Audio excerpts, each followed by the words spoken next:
Hola jóvenes, muy buena tarde, bienvenidos a nuestra primera sesión de espacios abiertos con su asesor virtual para nuestra semana número 3. En esta semana de nuestro módulo número 14, el universo natural, estamos por entregar nuestra actividad integradora número 5, los seres vivos, y nuestra actividad integradora número 6, llamada la nutrición.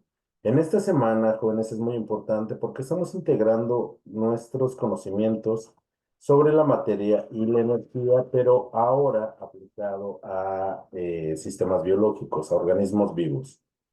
En esta semana, donde estamos estudiando nuestros recursos de nuestra unidad número 3, los sistemas vivos, se vuelve muy importante debido a que vamos a observar todas esas funciones biológicas y sobre todo parte del metabolismo.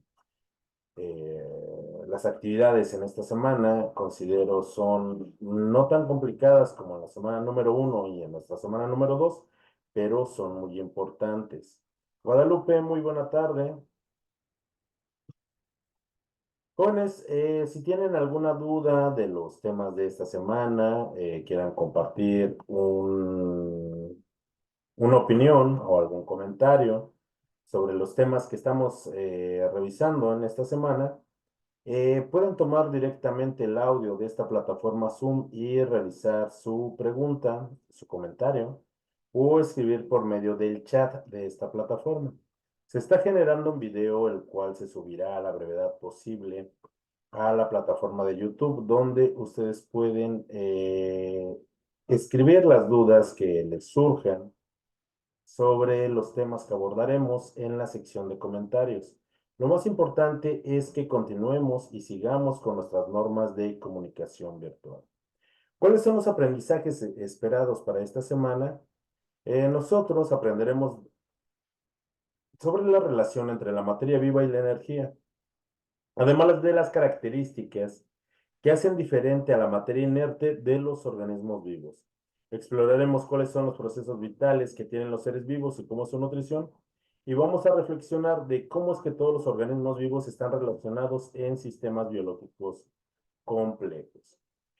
Recordemos el propósito formativo de nuestro módulo número 14, el universo natural, y es reconocer las características del pensamiento científico que sustenta las ciencias experimentales mediante el análisis de la dinámica del universo, el cual les va a permitir comprender la estructura de la materia y la interrelación que tiene esta con la energía a partir de los procesos de nutrición esta semana. Por ello es muy importante. Esta semana es muy dinámica, es muy interesante, jóvenes. Espero que disfruten mucho las actividades de esta semana y sobre todo que aprendamos más acerca de nuestro entorno. Guadalupe, ¿tiene alguna duda en particular sobre las actividades de esta semana o algún comentario que quiera realizarnos? No, ninguno. Ok, jóvenes. Bueno, ¿cuál es el propósito de nuestra actividad integradora número 5 llamada Los seres vivos? Y es comprender las características de los seres vivos, cómo son sus procesos vitales, su clasificación y los tipos de organismos. Para ello, jóvenes, nosotros vamos a realizar nuestra actividad integradora número 5 y algo importante también para nuestra actividad integradora número 6. Únicamente van a ser documentos en Word. Ya aquí vamos a dejar de videos, de presentaciones con audio. Estas actividades son más sencillas, yo lo considero así, pero no más simples. Son muy importantes estas actividades. ¿Qué necesitamos para nuestra actividad integradora número 5? Necesitamos conocer las características de los seres vivos, comprender sus procesos vitales y identificar la existencia de organismos unicelulares. Vamos a entregar un documento en Word que contenga las características de los seres vivos, los procesos vitales, las diferencias entre los organismos unicelulares y pluricelulares y algunos ejemplos también de estos microorganismos y también organismos superiores que se utilicen en la industria farmacéutica. Para ello, ¿qué vamos a hacer? En nuestro documento vamos a crear una portada que contenga nuestros datos de identificación y el título de nuestro documento. Después vamos a realizar una tabla en la cual con nuestras propias palabras vamos a describir de forma breve y precisa las 8 características de los seres vivos. Vamos a buscar también una imagen en Internet que sea representativa de esa característica que nosotros estamos describiendo. Vamos a describir en un párrafo de 8 o 10 renglones los procesos vitales y su relación. Vamos a elaborar un cuadro en el cual vamos a enlistar, muy importante, 5 características de los organismos unicelulares y 5 características de los organismos pluricelulares. Vamos a mencionar un organismo unicelular. Y aquí es muy importante, jóvenes, por favor, presten mucha atención. Vamos a identificar un organismo unicelular y uno pluricelular que se utilicen en la industria farmacéutica y que tenga 2 aplicaciones de sus usos en la medicina. Quiero ser claro desde este momento. Saccharomyces, Klebsiella, Penicillium, Acetobacter, no son organismos pluricelulares, son organismos unicelulares. Módulo tras módulo tienen esta confusión. Los organismos que acabo de mencionar son organismos unicelulares. No los confundan, por favor, con organismos pluricelulares. Después de esto, nosotros vamos a elaborar una conclusión de media cuartilla en la cual vamos a explicar con nuestras propias palabras eh, cuál es la importancia del conocimiento científico para el estudio de los seres vivos. Recuerden, nosotros ya aprendimos acerca del método científico, aprendimos o estamos aprendiendo acerca del conocimiento científico y esto lo vamos a aplicar porque es importante para el estudio de los seres vivos. Vamos a guardar, una vez que terminemos nuestro documento con la siguiente nomenclatura, nuestros apellidos, guión bajo, nuestro nombre y la clave de esta actividad, que es M14, S3, A y 5. Y bueno, jóvenes, ¿cuáles son esas características o propiedades que tienen los seres vivos y que en su totalidad no tiene la materia inerte? Pues es que todos los organismos vivos, todos, poseen estas 8 características básicas, fundamentales. ¿Los organismos vivos pueden tener más características? Por supuesto que sí. Pueden tener más, pero todos los organismos vivos, desde una pequeña bacteria hasta una enorme ballena, comparten estas 8 características fundamentales, pasando así por las plantas, los árboles, los seres humanos, los animales, arqueas, hongos, todos tienen estas 8 características. ¿Pueden tener más? Sí, pueden tener más, pero estas 8 características son fundamentales entre todos los seres vivos. ¿La materia inerte puede tener alguna de estas características? Sí, pero no posee en su totalidad estas 8. Y vamos a dar algunos ejemplos el día de hoy. Los seres vivos, jóvenes, tienen una estructura, ya que están altamente organizados y contienen partes especializadas y coordinadas. También tienen una organización. Todos los seres vivos están conformados por la unidad fundamental de la vida, que es una célula. De aquí que nosotros tengamos organismos unicelulares como una bacteria u organismos pluricelulares como una flor, como el ser humano, como un topo, jóvenes. Eh, por ejemplo, este marcador que yo tengo a mano, ¿consta de una estructura y de una organización? Por supuesto que sí. Tiene una estructura y tiene una organización, pero es muy simple. La estructura y la organización de los seres vivos es bastante sofisticada. No por ello, jóvenes, quiere decir que la materia inerte o los seres vivos no consten de una estructura. Pues claro que la tienen, pero es una estructura muy simple. Una característica que los seres no vivos no tienen o que no tiene esa materia inerte es un metabolismo. ¿Qué es el metabolismo? El metabolismo es un conjunto de reacciones químicas que en los organismos vivos se llaman reacciones biológicas que de las cuales los organismos vivos pueden obtener energía y que también se utilizan para su crecimiento y su desarrollo. La parte del metabolismo que es necesaria para la producción de energía se llama catabolismo. De aquí, jóvenes, que también nosotros clasifiquemos a los organismos como autótrofos y como heterótrofos. Esta parte del metabolismo le permite que a partir de los nutrientes se pueda producir energía. ¿Y para qué utilizamos la energía? Por ejemplo, los humanos la utilizamos para trabajar, para estudiar, para correr, para brincar. Incluso, jóvenes, cuando descansamos utilizamos energía. Y esa otra parte del metabolismo que nos permite crecer, desarrollarnos y ese mantenimiento celular se llama anabolismo. A partir de los nutrientes, jóvenes, entonces podemos obtener energía y también utilizar esos nutrientes para podernos desarrollar para ese mantenimiento celular. Van a decir, por ejemplo, yo soy una persona adulta, yo ya no estoy creciendo, pero aún así tengo un mantenimiento celular. Mis uñas siguen creciendo, mi cabello sigue creciendo. Si me llegara a cortar accidentalmente, voy a cicatrizar y ese es parte de ese mantenimiento celular. Es parte de ese metabolismo que se llama anabolismo. ¿Ok? La materia inerte no posee esta característica.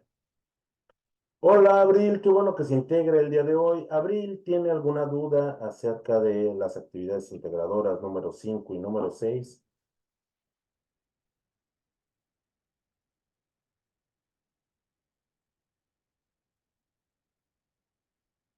Ok, bueno, si llega a surgir alguna duda, jóvenes, recuerden que estas sesiones son exclusivamente para ustedes, para que no se queden con ninguna duda, para que puedan hacer alguna aportación y sobre todo para que puedan entregar sus actividades de esta semana en tiempo y en forma. Bueno, entonces, jóvenes, de estas tres propiedades o características de la vida, observamos una que es exclusiva de los seres vivos, de los organismos vivos, que es el metabolismo. La estructura y la organización, tanto la materia inerte o esos seres no vivos también la poseen, pero es bastante simple y es más estructurada respecto de los organismos vivos. Otra característica, jóvenes, que los seres no vivos no tienen, perdón, es la homeostasis. Los seres, la materia inerte no presenta este proceso de homeostasis. ¿Y qué quiere decir ello? La homeostasis es un proceso en el cual los organismos vivos regulan su ambiente interno. ¿Para qué? ¿Para qué regular mi ambiente interno? Para que todas esas reacciones biológicas que conforman el metabolismo se puedan llevar a cabo de forma adecuada. Visualicemos algo práctico. Por ejemplo, ahorita que está empezando el verano y ya está haciendo calor en muchas partes de nuestro país, empezamos a utilizar ropa más holgada, de algodón, generalmente para mantener fresco nuestro cuerpo. Eh, ¿Qué es lo que pasa a nuestro cuerpo aproximadamente? La temperatura idónea de nuestro cuerpo es entre 36,5 y 37 grados. A esa temperatura, todas mis reacciones biológicas se llevan a cabo de forma adecuada. Si yo me enfermo por alguna infección y mi temperatura corporal se eleva a unos 38 grados, empiezo a presentar una febrícula. A los 39 grados yo ya tengo fiebre. A los 40, a los 39 o 40 grados, apenas 3 grados arriba de mi temperatura normal, jóvenes, eso puede poner en riesgo mi vida. Puedo morir. ¿Por qué? Porque mis funciones biológicas ya no se están llevando de forma adecuada. Cuando tengo fiebre, me duelen las articulaciones, siento cansancio, tengo sueño, me vienen sudoraciones, jóvenes. Esto es porque he perdido ese equilibrio corporal. ¿Qué es lo que pasa si mi temperatura disminuye a 36 grados? Entonces empiezo a presentar hipotermias. Si disminuye a 35 grados, a 34, pongo también en riesgo mi vida por esa hipotermia. en ambientes muy fríos, las extremidades deja de circular la sangre y al dejar de circular la sangre empiezan procesos de muerte celular. Y si esta es prolongada y severa, me tendrían que amputar las extremidades.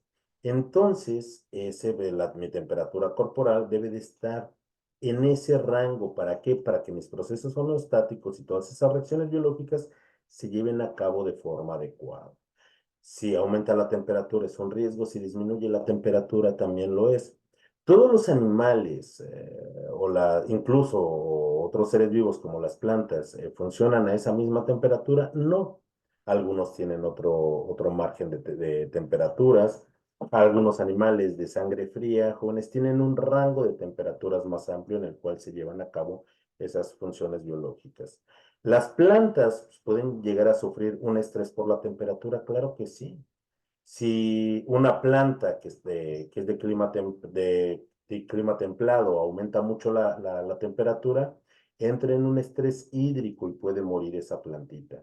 ¿Qué es lo que pasa con las heladas? Disminuye tanto su temperatura que sufren quemaduras por frío y también pueden morir las plantas. Y así pasa con los demás organismos. Y no solamente respecto de la temperatura, esos procesos homeostáticos. ¿Qué es lo que pasa, por ejemplo, si yo me expongo muchísimo tiempo al sol? Me puedo deshidratar y me puede dar un golpe de calor y cuando me da un golpe de calor puede ser tan serio que puedo perder la vida. ¿Ok? Entonces, mi ambiente tiene que estar regulado en cuanto a presión, en cuanto a temperatura, en cuanto a concentraciones de sales. Es importante esos procesos homeostáticos. Esta es una característica que la materia inerte no presenta. Los seres vivos también presentan un crecimiento regulado debido a que las células cambian su tamaño, se reproducen y empiezan en un proceso de división celular que nos permite crecer, un crecimiento regulado. Por ejemplo, la mayoría de los animales nacemos como cachorros, o bien que en el caso de los humanos como neonatos o bebés, y pasamos por un proceso de crecimiento y desarrollo normal. Pasa lo mismo con las plantas, a partir de una semilla, si yo la procuro, se convierte en una plántula,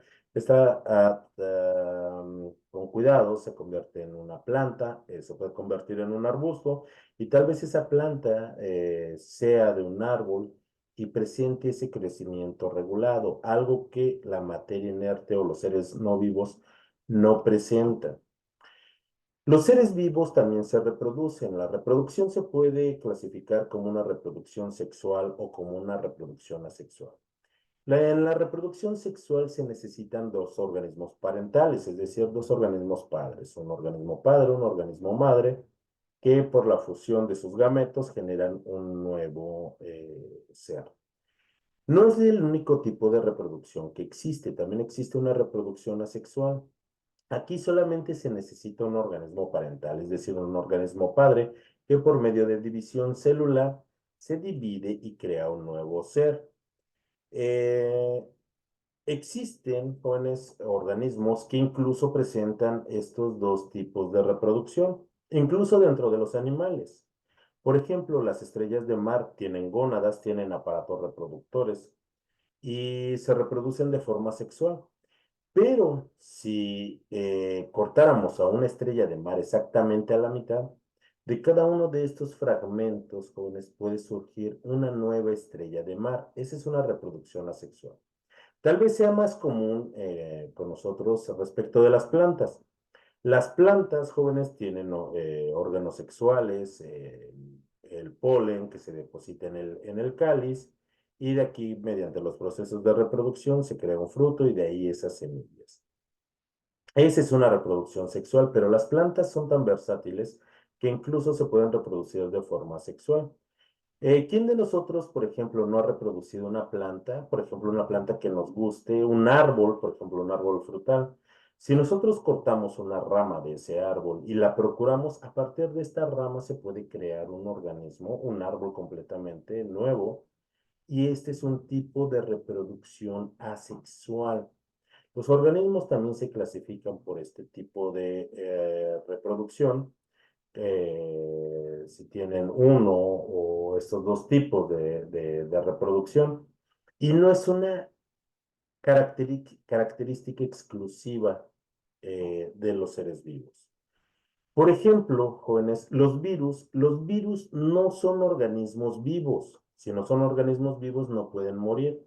Pero los virus sí tienen la capacidad de reproducirse, pero para poderse reproducir necesitan infectar a una célula viva. Los virus, por ejemplo, tienen una estructura y tienen una organización. No presentan un metabolismo, no presentan una homeostasis, pero sí pueden reproducirse. Si carecen de una de estas 8 características, ya no es considerado un organismo vivo. Aunque pueda reproducirse, los virus no son organismos vivos. Los organismos vivos también presentan una irritabilidad o una respuesta hacia los estímulos del medio ambiente. Por ejemplo, en pantalla ustedes pueden ver, y tal vez en casa tengan una de estas plantitas, que al ser tocada se pliega. ¿Para qué? Para que se pliegan sus foliolos o se pliegan sus hojitas por protección. Supongamos que una oruga es quien se posa en esa hoja y lo que quiere es devorar la rama, pues la planta se pliega como un mecanismo de respuesta hacia el medio ambiente. Ahora, por ejemplo, cuando nosotros llegamos de trabajar a nuestras casas y, por ejemplo, ¿qué es lo que pasa cuando un amigo o un familiar se esconde detrás de la puerta y nos salta de repente? Podemos gritar, podemos desmayarnos, podemos salir corriendo y ese es un fenómeno de respuesta hacia los estímulos del medio ambiente. O imaginen que van caminando rumbo a su casa y del otro lado de la cerca sale un perro ladrando y corriendo y nosotros no lo esperamos. Nos asustamos, gritamos, brincamos y ese es un medio de respuesta hacia los estímulos que nos ocurren a diario. Por ejemplo, imaginen que se están tomando una siesta y de repente abren los ojos y ven la luz, incluso hasta tratan de cerrar los ojos para que esa luz no los dañe. Es una respuesta hacia el medio. O que escuchamos mucho ruido, tratamos de taparnos las orejas para no lastimarnos. Ese es un mecanismo de respuesta. Finalmente, los seres vivos, jóvenes, se adaptan. Los seres vivos no pueden vivir aislados. Estos se integran dentro de comunidades dentro de la misma especie y estas comunidades se integran en poblaciones con otros seres vivos. Y de aquí, dependiendo de las características del medio ambiente, los seres vivos pueden evolucionar como una ventaja adaptativa hacia el medio ambiente. Por ejemplo, en nuestros hogares, por más limpio que nosotros queramos dejar nuestra casa, siempre vamos a ver una pequeña araña que se mete de repente. Es un ser vivo. En la mañana, ¿quién de nosotros no nos despiertan si es que tenemos árboles en casa o los pájaros que se paran en los postes de luz, jóvenes? Vivimos con otros tipos de seres vivos. Tal vez tengamos mascotas en casa o ahorita que ya está haciendo calor, ya vemos a las lagartijas corriendo por las paredes. Vivimos dentro de comunidades o poblaciones en los ecosistemas, ya sean naturales o sean artificiales, como los pueblos o las ciudades. Y si existe competencia entre ellos, podemos evolucionar, pero para la evolución se necesitan largos periodos de tiempo. Estas son las 8 características que tienen los seres vivos y que nos diferencian de esos entes no vivos o de esa materia inerte. ¿La materia inerte puede tener una, dos o más características? Claro que sí, pero debe de poseer al menos estas 8 características para ser considerado un ser vivo. ¿Los seres vivos poseen más características? Claro que sí. Los seres vivos pueden comunicarse. El ser humano tiene una comunicación oral, tiene una comunicación escrita, tiene una comunicación con señas. Los insectos se comunican químicamente, al igual que las plantas. Así es que no es una característica exclusiva, pero sí que tienen los seres vivos. Otra característica que tienen los seres vivos, tal vez, por ejemplo, el desarrollar sentimientos o emociones, Eso es característico de los seres humanos, pero también los burros, eh, los perros o los gatos pueden mostrar este tipo de características. Es una propiedad, por supuesto, pero no todos los seres vivos la tienen. Estas 8 características distinguen a lo que es un ser vivo de lo que es un ser no vivo. Los seres vivos también poseen estos procesos vitales y los procesos vitales, jóvenes, son funciones indispensables para el mantenimiento de la vida. Nos permite a los seres vivos obtener energía y utilizarla para nuestras funciones vitales. ¿Cuáles son estas funciones vitales? Funciones de nutrición, de transporte de sustancias, de respiración, de metabolismo y de reproducción. La reproducción, como les mencionaba hace un momento, puede ser sexual o puede ser asexual. La nutrición, los procesos de nutrición, aquí podemos nosotros clasificar esos procesos como procesos autótrofos o una nutrición heterótrofa. Y esto es muy importante para nuestra actividad integradora número 6. La nutrición autótrofa quiere decir que un organismo posee toda la maquinaria metabólica para producir su propio alimento. ¿A partir de qué? De nutrientes inorgánicos. Por ejemplo, las plantas. Las plantas, ¿de dónde obtienen energía? La obtienen a partir de la luz solar o a partir de la luz. Gracias a esta energía, las plantas pueden tomar compuestos inorgánicos y sintetizar todas las sustancias que necesitan para su crecimiento y desarrollo y también para producir más energía. En el caso del ser humano, el ser humano y todos los animales, todos los hongos, completamente todos los hongos y la mayor parte de las bacterias, jóvenes, son organismos heterótrofos. Un organismo heterótrofo es un organismo que no es capaz de producir todas las sustancias que necesita. De aquí que el ser humano, por ejemplo, y los animales necesitan consumir a otros seres vivos para poder obtener las sustancias que necesita y para poder producir energía. Los seres humanos, por ejemplo, comemos otros animales como el pescado, pollo, el res, el cerdo. Comemos otros seres vivos como las plantas o los frutos, como los cereales o los granos. Incluso nos alimentamos de microorganismos y los utilizamos para muchos productos alimenticios. Los seres vivos presentan un metabolismo, y como lo había explicado, el metabolismo es un conjunto de reacciones químicas que en los organismos vivos les vamos a llamar reacciones biológicas, que le permiten a ese ser un crecimiento y desarrollo y un mantenimiento celular y también la obtención de energía a partir de esos nutrientes. Los seres vivos también tienen diferentes sistemas para el transporte de sustancias. Transportamos esos nutrientes hacia las células y los tejidos y las sustancias de desecho las expulsamos. Transportamos, jóvenes, también sustancias gaseosas por medio de la respiración, respirando aire y aprovechando ese oxígeno que se encuentra en el aire y expulsando dióxido de carbono que nosotros no necesitamos. Transportamos, por ejemplo, muchas sustancias y nutrientes a través de un sistema circulatorio, a través de nuestras venas y arterias. Los seres vivos, jóvenes, también respiran. La respiración es importante, pero no todos los organismos respiran de la misma forma. Existen organismos aerobios. Todos los animales son organismos aerobios, pero también existen organismos anaerobios. Eh, por ejemplo, y vamos a explicar con un poco más de precisión.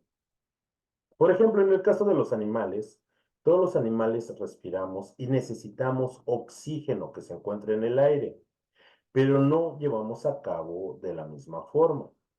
El ser humano y los mamíferos jóvenes contamos con pulmones. Llevamos a cabo una respiración aerobia pulmonar que nos permite exhalar y respirar, jóvenes, para cumplir con esos procesos metabólicos. Los insectos, por ejemplo, jóvenes, no tienen pulmones, ellos tienen un sistema traqueal, es un sistema de túbulos que por medio de los músculos transporta ese aire y lleva el oxígeno hacia las células y a los tejidos donde se necesita. ¿Qué pasa con los peces? Los peces no respiran agua, viven en el agua, pero lo que respiran es oxígeno. El oxígeno que los peces respiran lo filtran a través de un sistema ¿qué se llama? Ay, ya se me olvidó. Un sistema branquial.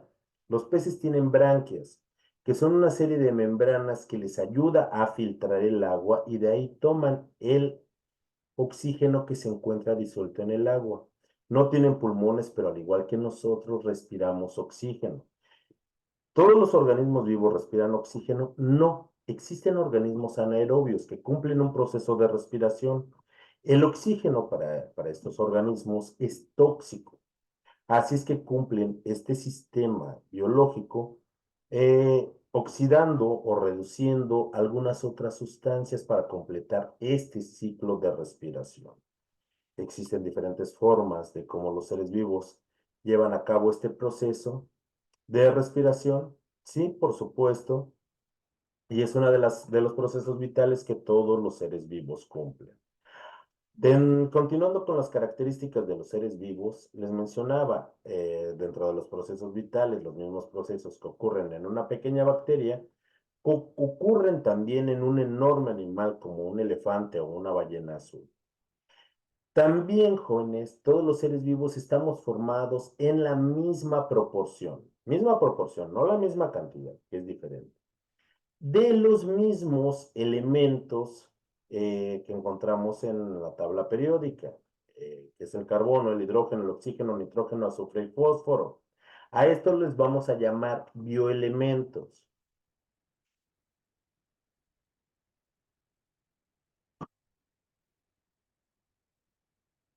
Liliana, las características que les acabo de mencionar son las características que, por supuesto, deben ustedes de describir en su actividad integradora, pero se encuentra dentro de sus recursos. Estas 8 características son universales para todos los seres vivos. Así es que las tiene que utilizar, por supuesto que las tiene que utilizar, pero las tiene que describir con sus propias palabras, recuerde, de una forma breve y precisa. No, no, no, no, sin tanto rollo como yo, breve y preciso. Y además la debemos de acompañar de una imagen que encontremos en internet que sea característica o representativa de esa propiedad o característica de los seres vivos, ¿ok? Bueno, como les mencionaba, estos elementos que componen principalmente a todos los seres vivos, el carbono, hidrógeno, oxígeno, nitrógeno, azufre y fósforo, los vamos a conocer como bioelementos. Y cuando estos bioelementos reaccionan entre ellos, forman biomoléculas. Las biomoléculas que componen a los seres vivos y las principales son los lípidos, los carbohidratos, las proteínas y los ácidos nucleicos. Los seres vivos además constan de una estructura y una organización muy eficiente y especializada. Nosotros ya conocimos la estructura más pequeña de la materia, que son los átomos. Los átomos cuando reaccionan forman moléculas y si son átomos de estos bioelementos van a formar biomoléculas. Las biomoléculas son características de los orgánulos celulares. Diferentes orgánulos celulares componen una célula. Una célula funcional e independiente ya es un organismo vivo, es un organismo vivo unicelular. Los seres que están compuestos por 2 o más células son organismos pluricelulares. Cuando se tienen 2 o más células y estas células se coordinan de forma especializada, forman tejidos. Los tejidos forman órganos. Diversos órganos se acoplan formando sistemas de órganos y diversos sistemas de órganos funcionando y acoplados conforman un organismo pluricelular superior, como un armadillo, una jirafa, el ser humano, un oso. El ser humano, por ejemplo, tiene diferentes sistemas de órganos. Tiene un sistema esquelético, tiene un sistema muscular, tiene un sistema tegumentario, tiene un sistema digestivo, un sistema respiratorio, un sistema nervioso, un sistema de reproductor, un sistema endocrino, que tiene órganos específicos, pero también tiene órganos que funcionan colaborativamente en diferentes sistemas de órganos. Van a decir, y entonces un organismo unicelular que no consta de órganos tiene las mismas funciones, por supuesto, pero para ello tiene esos órganos celulares donde realiza las mismas funciones y los mismos procesos que llevan a cabo todos los seres vivos. Los procesos se llevan a cabo en todos los seres vivos sin excepción alguna. Claro que esos procesos se llevan de forma particular y especializada con cada organismo vivo. ¿Ok? Ahora bien,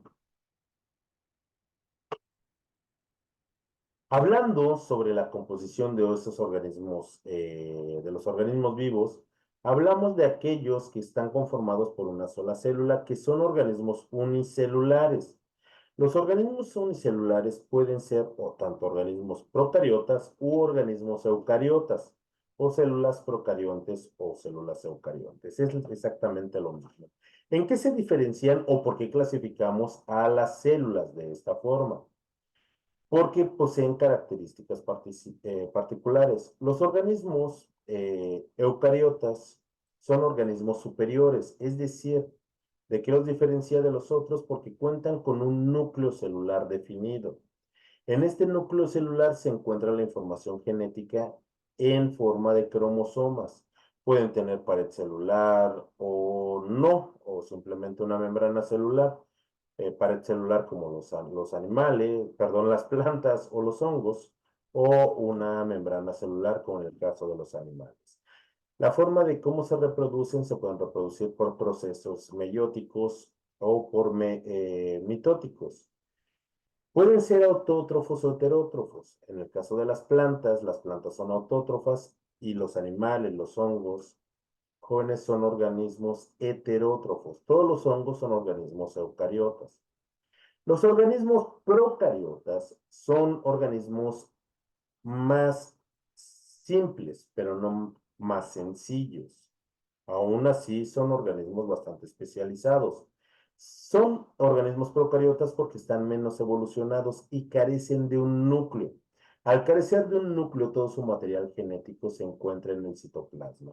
Presentan una membrana celular, presentan algunos organelos celulares como los ribosomas, que les permiten la síntesis de proteínas. Todas las bacterias, todas son organismos procariotas. Pueden existir en ambientes extremos, pueden vivir sin oxígeno, se reproducen principalmente por bipartición y la mayor parte de ellos son organismos heterótrofos. Muy pocas bacterias son organismos autótrofos, la mayoría son heterótrofos, ¿ok? Los organismos pluricelulares, entonces, están conformados por dos o más células y esto les permite la colaboración y la división de actividades y la especialización de esas actividades. Como nosotros ya vimos, jóvenes, los organismos pluricelulares conforman tejidos, estos tejidos se acoplan y forman órganos, los órganos se acoplan con otros órganos en funciones especializadas y también coordinadas, formando sistemas de órganos, diferentes sistemas de órganos conforman un organismo pluricelular y superior. ¿Ok? Características de los organismos unicelulares, entonces, están conformados por una sola célula. Pueden existir tanto organismos eucariotas como organismos procariotas. Procariotas como las bacterias, eucariotas unicelulares como los hongos.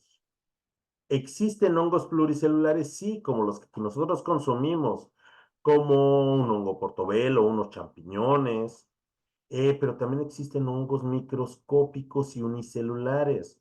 Por ejemplo, los hongos que tengo en los pies y que hacen que tenga un mal olor que comúnmente se llama pie de atleta, son organismos unicelulares. Las levaduras, por ejemplo, que nosotros utilizamos para la fabricación del pan, son organismos unicelulares, son hongos levaduriformes. Van a decir, ay, yo si los veo son pequeñas bolitas chiquititas. No, cada una de esas bolitas chiquititas son un montón, pero montones, miles de microorganismos que se encuentran ahí, que se activan con el agua y nos pueden ayudar a fermentar el pan. Los tamaños jóvenes de los organismos unicelulares van desde tamaños microscópicos hasta muy pocos milímetros. pueden vivir en hábitats extremos, no conforman jóvenes estructuras complejas, pueden vivir en colonias, que son muchos de estos organismos unicelulares conviviendo juntos, pero ello no conforma organismos eh, pluricelulares.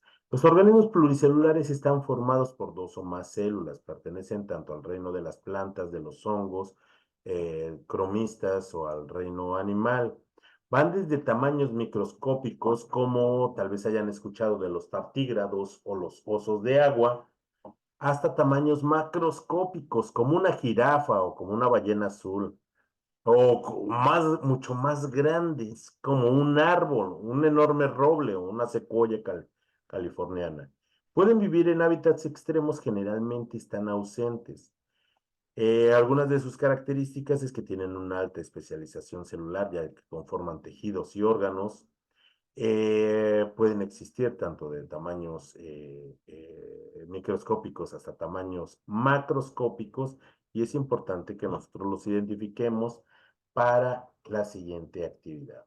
Jóvenes, nosotros tenemos que buscar organismos unicelulares que utilicemos en la industria, que se utilicen en la industria farmacéutica y que tengan una aplicación dentro del área médica. Por ejemplo, jóvenes, y vuelvo a hacer énfasis en esta parte, ni penicillium, ni Saccharomyces, ni Streptomyces son pluricelulares, son unicelulares. Estos corresponden a hongos, y los hongos también pueden ser unicelulares, y particularmente Streptomyces, Penicillium y Saccharomyces son unicelulares. Con estos hongos, jóvenes, se pueden producir penicilinas, ampicilinas, este tipo de antibióticos. Se pueden producir, por ejemplo, a partir del hongo de Streptomyces, tetraciclina, eritromicina, que también corresponde dentro de los antibióticos de la familia de la penicilina. Organismos pluricelulares. Los pluricelulares están conformados por muchas células. Yo, por ejemplo, les pongo la imagen de un cangrejo herradura. Este tipo de cangrejo herradura es un vestigio, es un fósil viviente que apareció junto con los dinosaurios, y solamente se puede encontrar, por ejemplo, en las costas de la península de Yucatán y también en las costas de Japón. Este animal, este animalito particularmente es muy importante porque su sangre es de color azul, porque posee una sustancia que se llama hemolinfa. Esta sustancia es muy importante. ¿Por qué? Porque con ella se pueden hacer medicamentos para contrarrestar algunos tipos de cáncer. Por ejemplo, también se utiliza para aumentar la fortaleza del sistema inmunológico. Por ejemplo, para los astronautas que han estado mucho tiempo en la estación espacial o en el espacio, tienden a descalcificarse por la falta de gravedad que pasan en el espacio. Cuando regresan se pueden realizar medicamentos con la sangre de estos animalitos para que puedan recuperar esa calcificación de sus huesos. Ahora bien, jóvenes, no es difícil encontrar organismos pluricelulares. Por ejemplo, jóvenes, no sé cuántos de ustedes, la herbolaria mexicana es muy amplia, pero cuando les duele, por ejemplo, el estómago, tomamos un té de manzanilla. Por ejemplo, si nos duele la cabeza, nos tomamos un té de azares. Eh, si tenemos un poco de reflujo o acidez en el estómago o un poco de malestar, ¿por qué no hacernos un té de hierbabuena? O por ejemplo, jóvenes, en épocas de invierno, cuando tenemos tos, en algunos lugares se puede hacer un té de la flor de bugambilia. Y esto también, por ejemplo, con eucalipto, y es un expectorante increíble. Yo, por ejemplo, cuando hago ejercicio, simplemente por mi torpeza, me llego a golpear una pierna o el brazo, yo generalmente tomo un té de árnica. Y si no tengo árnica para hacerme un té, voy a la farmacia y me compro un ungüento y pregunto por un ungüento de árnica. que se utiliza como medicamento, que se utiliza como desinflamatorio. Yo les pongo, por ejemplo, en pantalla la corteza del árbol de la ceiba. Tal vez quienes vivan en la península de Yucatán conocerán este tipo de árbol porque es un árbol sagrado. De su corteza se puede extraer ácido acetilsalicílico. Entonces, muchas personas toman un té de su corteza cuando tienen dolor de cabeza. También por sus características antiespasmódicas, eméticas y diuréticas es muy utilizado. Así es que, jóvenes, utilizamos muchos organismos pluricelulares dentro de la industria farmacéutica o bien que se utilicen como dentro de la rama de la medicina. Así es, jóvenes. Por ejemplo, yo padezco hipertensión y para mantener mi presión controlada, no tomo medicamento, pero yo lo que sí tomo es agua de alpiste. El agua de alpiste también, o el alpiste contiene ácido acetilsalicílico y eso hace que me regula mi presión. Y tomando el molido de esta semilla para mí es bastante positivo. Y si es una semilla de una planta, es un organismo pluricelular, así es que nosotros utilizamos mucho y tal vez no habíamos visto este enfoque. Ahora bien, jóvenes, finalmente nosotros tenemos que hacer una conclusión de media cuartilla y hablar acerca del conocimiento científico para el estudio de los seres vivos. Jóvenes, nosotros aprendimos del método científico. El método científico es una serie de etapas ordenadas que nos permite generalizar o proponer una ley, ¿no? O sistematizar esos conocimientos. Si yo tomo este marcador, jóvenes, y lo suelto, este marcador se dirigirá al suelo. Yo lo sé y ustedes lo saben. No se va a quedar flotando. Si lo suelto una y otra vez, se va a dirigir hacia el suelo. Entonces yo no tengo que estar probando cada cosa para ver si existe la gravedad o no, porque existe. Eso ya es conocimiento científico. Imaginen que yo tengo una jarra de vidrio, no la voy a soltar en el aire para ver si existe la gravedad, voy a hacer un desastre. Ese conocimiento ya lo damos como validado. Yo ya no necesito estar experimentando para adquirir ese conocimiento. No obstante, jóvenes, a partir del método científico se ha obtenido la tecnología que nosotros tenemos, los medicamentos que consumimos, los remedios que tal vez tomemos para mitigar alguna afección, y es algo que se sigue utilizando, jóvenes, para obtener más y más conocimiento.